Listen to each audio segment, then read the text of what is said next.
it was honestly it wasn't meant to go viral. It's really hard to predict what will go viral. I've done other things that I thought were much more provocative, and then a small group sees them, and for whatever reason, the egg thing just exploded, and yeah, and now we're having this conversation. I think we are living in a really cool age, an information age, where people have access to information on biology, physiology, and medicine through the internet.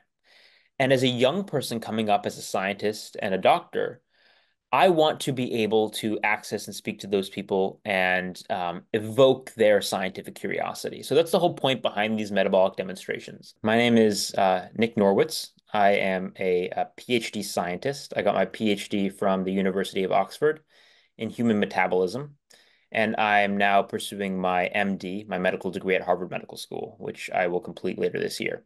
So I am a researcher on track to becoming a physician scientist. It was a 1 month experiment, and there were actually two phases. So in the first 2 weeks, I was just eating a bunch of eggs. So 2 cartons per day, 24 eggs per day. And it didn't really affect my cholesterol. Then the second 2 weeks, I did something a little bit interesting, which was I added in another variable, which was adding in carbohydrates in the form of fruit. I think eggs are one of those foods that there continues to be a lot of controversy and questions about because they're this very high cholesterol food. The yolk has a lot of nutrients, but a lot of cholesterol.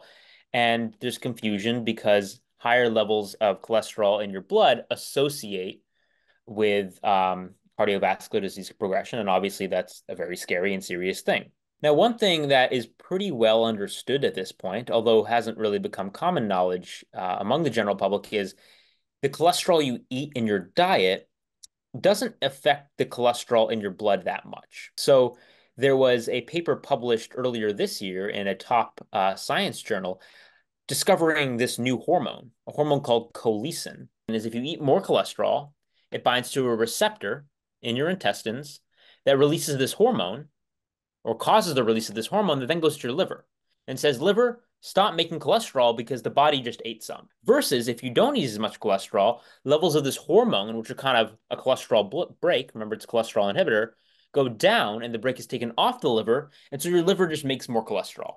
So your body's very good at maintaining homeostasis of sorts. 서울대병원에 근무하는 이혜영이라고 합니다. 화학적으로 분석해보면 노른자에 약 186mg의 콜레스테롤이 포함되어 있는데 그럼 186mg이 어느 정도 다른 식사로 비유하면 어떤가 하면 새우 12마리에 포함된 게 189mg이니 새우 12마리를 섭취해서 얻는 콜레스테롤하고 계란 노른자 1개, 햄버거로 한번 비유해보면 패티 하나에 약 80mg의 콜레스테롤이 있습니다. 그렇게 생각하면 2개 반 정도가 노른자 하나죠.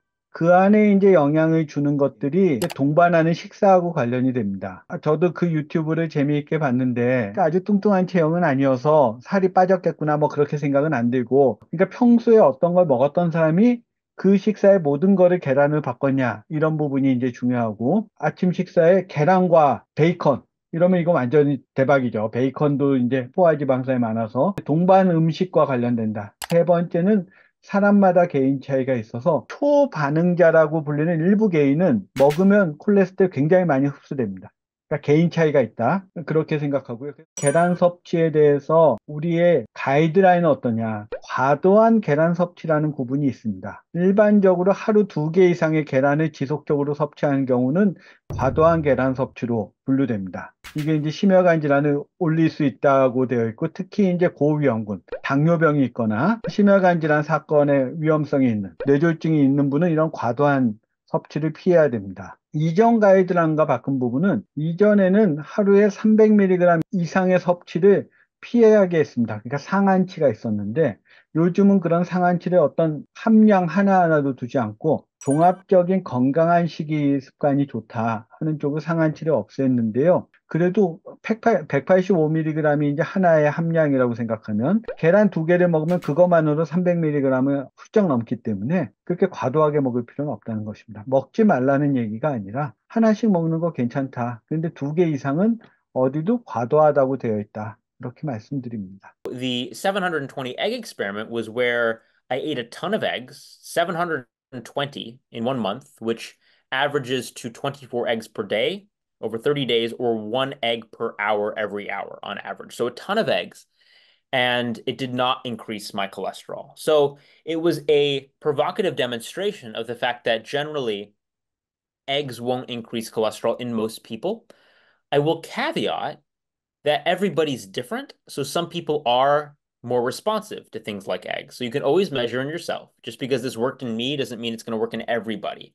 But the point being, eating a bunch of eggs isn't going to automatically increase your cholesterol. And beyond that, I think a bigger picture idea that I think eggs are a genuine health food and should not be avoided just because they have dietary cholesterol. They have tons of protein and lots of nutrients and can be, a staple in the diet. They're a staple in my diet.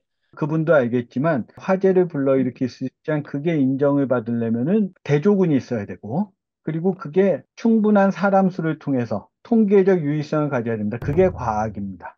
그래서 하버드 의대생께서 본인의 몸을 통해서 아이디어 얻은 거는 아주 좋은 부분인데 그 아이디어를 적절한 사람 수와 적절한 대조군을 통해서 확인해서 논문을 발표해야 그것이 이제 인류를 바꾸는 방향이 될 수 있어서 꼭 논문을 쓰시라. 그렇게 당부를 드리고 싶고 일반인에 대해서는 고혈압, 고지혈증, 당뇨병, 제가 보는 3대 질환은 다 넘쳐서 생기는 병입니다. 일단 첫 번째 가장 중요한 부분이 적절한 체중을 유지하는 것입니다. 그래서 환자분들이 어떤 음식이 좋아요 얘기하는데 제가 드린 첫 번째는 넘칩니다. 그 안에서 볼 때 계란 아주 훌륭한 단백질원이고 나이 드신 분은 단백질 섭취가 부족하기 때문에 2개 이상 드셔도 됩니다. 그렇지만 젊은 분의 뚱뚱한 분은 한 개만 해도 하루 섭취량을 훌쩍 넘길 수 있다. 그러니까 굳이 애써서 자기 몸을 변화시키려고 하지 말라. 그렇게 말씀을 드립니다. 그러니까 우리나라 같은 경우는 고기를 먹어서 콜레스테롤 올라가지 않습니다.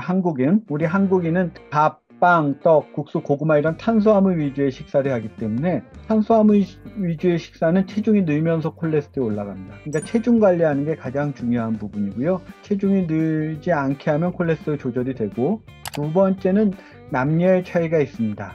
여성은 40대 후반에 폐경 전 3년에 콜레스테롤 15%가 올라갑니다. 그러니까 에스트로겐 호르몬에 굉장히 영향을 받기 때문에 40대 후반 폐경기 전후에 매년 검진을 해서 콜레스테롤이 변화되나 보고 적절히 관리하시는 게 건강 유지에 아주 중요하다고 생각합니다.